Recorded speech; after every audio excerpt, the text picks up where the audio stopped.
Cell phone manual బుక్స్లో ఇస్తారు.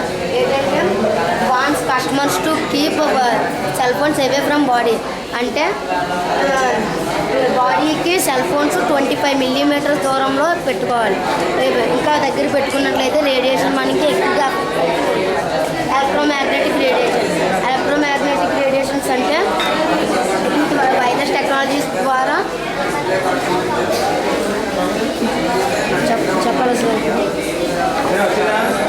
Electromagnetic radiations అంటే వీటి వల్ల వచ్చేవి cell phones, cell towers, mobile phones, wifi, micro ovens, వీటి వల్ల ఎలక్ట్రోమాగ్నెటిక్ రేడియేషన్ వస్తుంది.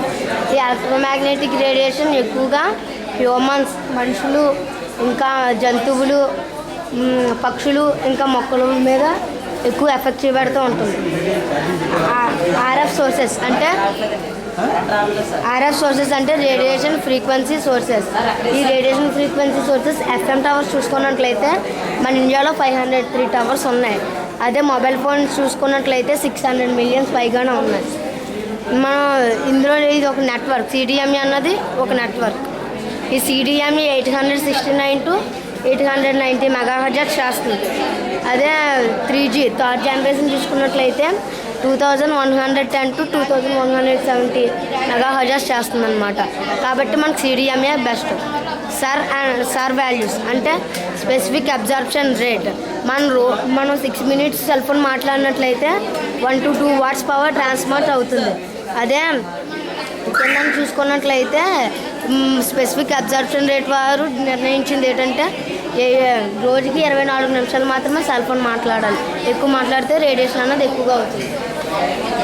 మోటరోలా ఎక్కువ యూజ్ చేసినట్లయితే V195 మోడల్ 1.6 ఏమో ఇది అవుతుంది, రేడియేషన్ ఎక్కువగా ఉంటుంది.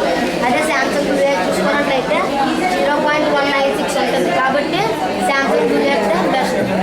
అందులో చూసుకున్నట్లయితే ఇది సెల్ టవర్కి 300 మీటర్స్ దూరంలో ఉంటుంది. ఇది 50 మీటర్స్ దూరంలో ఉంటుంది. 300 మీటర్స్ని డార్క్ బ్లూ జోన్ అంటారు. 300 మీటర్స్ రేడియేషన్ అన్నది హారిజాంటల్గా ఒకలాగా, వెర్టికల్గా ఒకలాగా తగ్గుతుంది. ఈ 5 ఫ్లోర్ ఎక్కువగా రేడియేషన్ ఉంటుంది. ఇది అలా డౌన్ అయ్యే కొద్దీ రేడియేషన్ కూడా తగ్గుతూ ఉంటుంది. ఈ 50 మీటర్స్ వాళ్ళకి చాలా ఎక్కువ రేడియేషన్ అనేది ఉంటుంది. కాబట్టి టవర్స్ గ్రామానికి 400 మీటర్ల దూరంలో నిర్మించడం బెస్ట్.